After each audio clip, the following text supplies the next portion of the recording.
sakto na ay mga tilapia mo ning mga nakuha na mo. Medyo dagko na siya. Timing kay nakadto na kon ang hubos nga part. Kani mga tilapia ani nga nakuha na mo ning mga nahubsan dito. Kung walay part nga nahubsan dito sa among gipangawaan, sure ko wa jud mi kuha. Kung kani mga isdaan ni para jud sa tuwa kay nakuha man nato. Sige yung gipang transfer na dahil na nato ang mga isda diha sa fish pond mga gaw. Dako na gud nilang hawan nga tuyok-tuyokan. Pagpakalipay ka mo dirang mga isda mo kay ako malipay sad ko nga alagaan mo. Char. Ay taon mo sa kong gipanguha ta mo dito.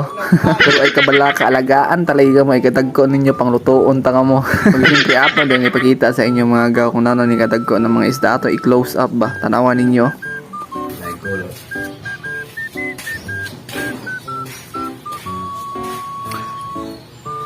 Tilapia ba?